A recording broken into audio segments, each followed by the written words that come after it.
नीतीश कुमार के इस्तीफे के बाद उनके बेटे के डिप्टी सीएम बनने की चर्चा थी, उसका क्या हो गया यह सब आपको बताऊं। लेकिन पहले बात उस खबर की जिसने पूरे देश के सियासी इकोसिस्टम में करंट दौड़ा दिया है। इंडी गठबंधन में खलबली मच गई है।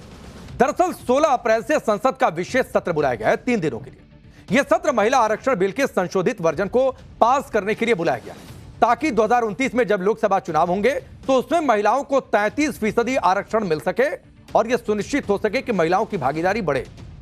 इसके लिए संविधान में जो भी जरूरी बदलाव करने हैं, जो बिल पास होने हैं, संसद में जो भी चर्चा होनी है, उसके लिए यह विशेष सत्र है। इस विशेष सत्र को लेकर आज सरकार की तरफ से बताया गया कि इस सत्र में 3 बिल पेश होंगे।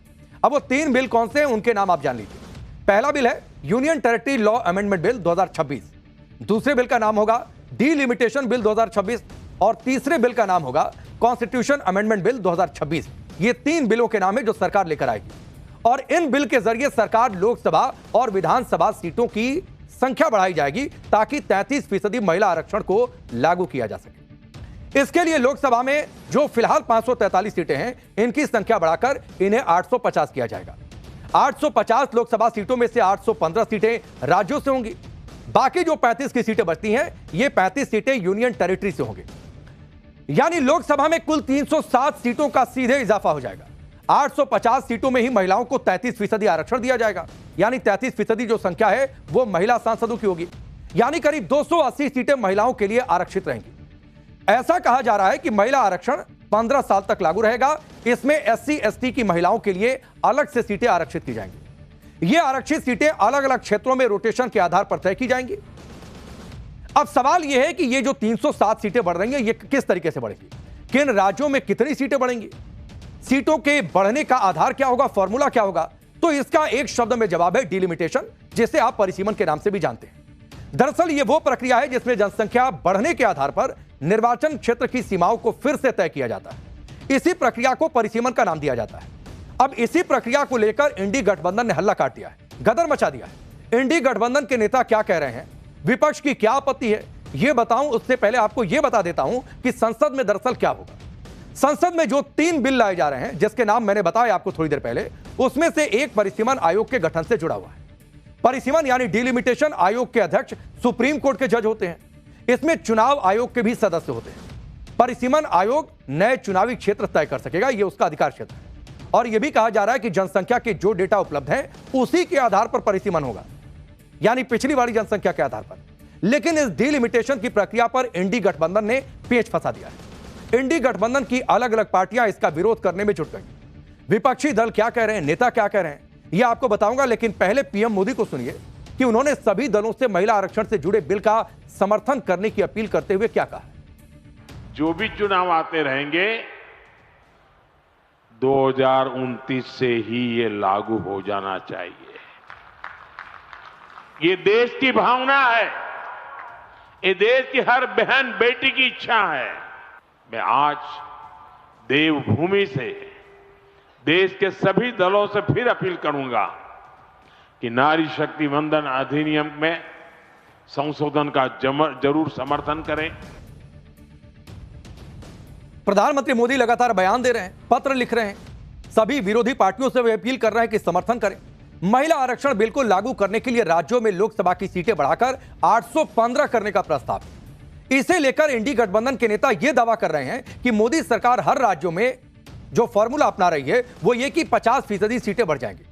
और अगर वाकई इस आधार पर सीटें बढ़ जाती हैं तो अलग अलग राज्यों में जो संख्या होगी वो इस तरीके से होगी। यूपी में 80 से 120 सीटें हो जाएंगी, बिहार में 40 लोकसभा की सीटें 60 हो जाएंगी, मध्य प्रदेश में 29 से 44 हो जाएंगी, महाराष्ट्र में लोकसभा सीटों की संख्या 48 से बढ़कर 72 हो जाएगी, पश्चिम बंगाल में फिलहाल जो 42 सीटें हैं ये बढ़कर 63 हो जाएंगी, केरल में 20 लोकसभा की सीटें हैं, ये सीटों की संख्या बढ़कर 30 हो जाएगी, तमिलनाडु में 39 से बढ़कर 59, आंध्र प्रदेश में 25 से बढ़कर 38, तेलंगाना में 17 से बढ़कर 31, कर्नाटक में 28 से बढ़कर 42 सीटें हो जाएंगी लोकसभा की। यानी इस तरह इस हिसाब से राज्य में बराबर सीटें बढ़ेंगी और ये सीटें बढ़ेंगी 2011 में हुई सेंसस के आधार पर, यानी 2011 जनगणना के डेटा के आधार पर। लेकिन इंडी गठबंधन को इस फॉर्मूले में भी झोल दिखाई दे रहा है। वो कह रहे हैं दरअसल सारी समस्या यहीं पर है। जैसे राज्यसभा सांसद कपिल सिब्बल को ले लीजिए, वो ये कह रहे हैं कि तमिलनाडु और यूपी में अगर सीटें बढ़ाई जाएंगी तो बीजेपी को ज्यादा फायदा होगा। अब सुनिए कपिल सिब्बल क्या तर्क दे रहे हैं, पहले उनके बयान को आप सुनिए। इस समय तमिलनाडु में 39 सीट्स हैं, 39 सीट हैं, और उत्तर प्रदेश में 80। तो अगर आप 50% बढ़ाओगे तो 80 से 120 हो जाएंगी, और तमिलनाडु की 39 से हो जाएंगी 59। तो पहले जो अंतर था वो केवल था 41 सीटों का, अब अंतर हो जाएगा 61 सीटों का। तो हर प्रदेश में अगर ये आंकड़े रखोगे तो नॉर्थ इंडिया में अंतर बढ़ाएगा सीटों का। हाँ, और इसलिए फायदा इनको होगा, राजनीतिक फायदा होगा। फिर आगे क्या करने क्या रहे हैं, जब इनको इस बात का फायदा होगा तो डिलिमिटेशन में ये भी तय करेंगे कि कौन सी कंस्टिट्यूएंसी में क्या बाउंड्री होनी चाहिए। यही डिलिमिटेशन की एक्सरसाइज होगी, वो भी इनके हाथ में है, बिकॉज इनके हाथ में पॉकेट वीटोज हैं। Like CEC is a pocket veto, and the chairman of the delimitation commission will also be a pocket veto, कि जो चाहेगा, right, whatever they want will be done. तो कपिल सिब्बल को आपने सुना, बड़े वकील हैं और तर्क ये दे रहे हैं कि नॉर्थ इंडिया में तो बीजेपी मजबूत है, नॉर्थ में सीटें बढ़ने से बीजेपी को फायदा होगा। लेकिन अगर यही तर्क आप देखिए तो साउथ के कई राज्यों में इंडी गठबंधन भी मजबूत है। तो फिर सवाल तो है कि भाई वहां भी सीट बढ़ रही है तो वहां भी इंडी गठबंधन को फायदा होगा। और दूसरी बड़ी बात है कि क्या कपिल सिब्बल यही मानकर चल रहे हैं कि नॉर्थ इंडिया में अब इंडी गठबंधन की कभी वापसी नहीं होगी और हमेशा पूरा इंडी गठबंधन नॉर्थ इंडिया में हमेशा कमजोर रहेगा, हमेशा बीजेपी का ही दबदबा बना रहेगा? क्या कपिल सिब्बल यह मानकर चल रहे हैं? हालांकि क्या हर राज्य में 50% सीटें ही बढ़ेंगी, इसको लेकर आधिकारिक तौर पर सरकार की तरफ से कुछ नहीं किया गया, कोई जानकारी नहीं है। यह दावा है सिर्फ, और यह दावा इंडी गठबंधन का है। कपिल सिब्बल यह दावा कर रहे हैं। अब डिलिमिटेशन को लेकर दूसरा विरोध इस बात पर है कि इसका आधार 2011 के सेंसस के आधार को ही क्यों माना जा रहा है। राज्यसभा सांसद कपिल सिब्बल कह रहे हैं कि डिलिमिटेशन के जरिए सरकार 2029 का लोकसभा चुनाव जीतने की फिराक में 2026 में चुनाव को सेट किया जा रहा है 29 का। सिब्बल सरकार को चुनौती दे रहे हैं कि अगर महिलाओं के कल्याण की इतनी चिंता है तो सीटों की संख्या मत बढ़ाइए, जो मौजूदा सीटें हैं यानी 543 हैं, उन्हीं में से महिलाओं को आरक्षण दे दीजिए। सिब्बल के मुताबिक जब साल 2023 में संसद में यह तय हो गया था कि महिला आरक्षण कानून सेंसस और डिलिमिटेशन के बाद लागू होगा, तो फिर सरकार अब इसे बदल क्यों रही है?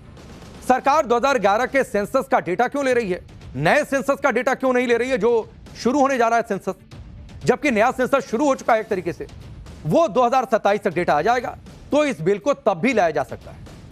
इसी आधार पर सिब्बल यह कह रहे हैं कि इसे पास करने के लिए सरकार को 2/3 बहुमत चाहिए, विपक्ष को इसे खारिज कर देना चाहिए। सिब्बल आरोप लगा रहे हैं कि डिलिमिटेशन कमीशन भी सरकार के मुताबिक काम करेगा, इससे बीजेपी को सियासी फायदा होगा। पीएम मोदी 2029 का चुनाव जीतने के लिए सब कर रहे हैं, ऐसा आरोप सिब्बल लगा रहे हैं, बार बार लगा रहे हैं, और अपने आरोप को लगाने के लिए वो तर्क भी दे रहे हैं। वैसे तो करीब सभी विपक्षी दल महिला आरक्षण के समर्थन की बात कर रहे हैं। इसमें कुछ दल आरक्षण के अंदर आरक्षण की भी मांग कर रहे हैं, कोटे के अंदर कोटे की डिमांड कर रहे हैं। उनका कहना है कि आरक्षण के अंदर ही मुस्लिम और पिछड़े वर्ग की महिलाओं को भी अलग से आरक्षण दे दिया जाए, उनका कोटा भी तय कर दिया जाए। लेकिन दरअसल अभी जो मुद्दा है वो आरक्षण से बड़ा मुद्दा डिलिमिटेशन का है, परिसीमन का है, जिसे लेकर सोनिया गांधी, ममता बनर्जी से लेकर इंडी गठबंधन के बड़े बड़े नेताओं ने मोर्चा खोल रखा है। डिलिमिटेशन को लेकर सोनिया गांधी ने मोदी सरकार पर जमकर हमला बोला। उन्होंने संसद का विशेष सत्र बुलाए जाने की टाइमिंग पर सवाल उठाए। उन्होंने क्या कहा आपको बताता हूं। उन्होंने कहा कि पार्लियामेंट की स्पेशल मीटिंग में बिल लाने के सरकार के कदम का असली मुद्दा परिसीमन है, महिला आरक्षण सरकार के दिमाग में नहीं है। उन्होंने यह भी दावा किया कि परिसीमन का बताया जा रहा प्रस्ताव बहुत खतरनाक होने के साथ साथ खुद संविधान पर हमला है। परिसीमन सिर्फ अंक गणितीय नहीं बल्कि राजनीतिक रूप से न्याय संगत होना चाहिए। सोनिया गांधी यह भी आरोप लगा रही है कि प्रधानमंत्री मोदी का असली इरादा अब जाति जनगणना में और देर करना है और जाति जनगणना को पटरी से उतार देना है। वो जाति जनगणना दरअसल चाहते ही नहीं इस देश में। पश्चिम बंगाल की मुख्यमंत्री ममता बनर्जी भी पीछे नहीं है। वो कह रही है परिसीमन को लेकर लगातार हमलावर है, और आरोप क्या लगा रही है आपको बताता हूं। केंद्र की बीजेपी सरकार बंगाल को 3 भागों में बांटने के लिए परिसीमन करना चाहती है, यह ममता बनर्जी का आरोप है। ममता बनर्जी ने यह भी आरोप लगाया कि पश्चिम बंगाल के कुछ हिस्सों का विलय बिहार या फिर ओडिशा में किया जा सकता है। अगर परिसीमन होगा तो उन क्षेत्रों में रहने वाले बंगाली लोगों को परेशानियों का सामना करना पड़ेगा। अब कोई ममता बनर्जी से जाकर पूछे कि ये राज्यों की भौगोलिक सीमा बांटने का कोई बिल सरकार लेकर नहीं आ रही है कि राज्यों की सीमाएं बढ़ जाएंगी, राज्यों की सीमाओं के अंदर ही ये बदलाव होगा। यानी एक लाइन में आप समझिए कि सोनिया गांधी से लेकर ममता बनर्जी तक इंडी गठबंधन की पूरी राजनीति में हड़कंप मचा है। उधर परिसीमन को लेकर सबसे ज्यादा विरोध साउथ इंडिया की सियासत में हो रहा है, क्योंकि साउथ के नेताओं का तर्क यह है कि उन्होंने अपने यहां जनसंख्या को नियंत्रित कर रखा है, ज्यादा बढ़ने नहीं दिया है।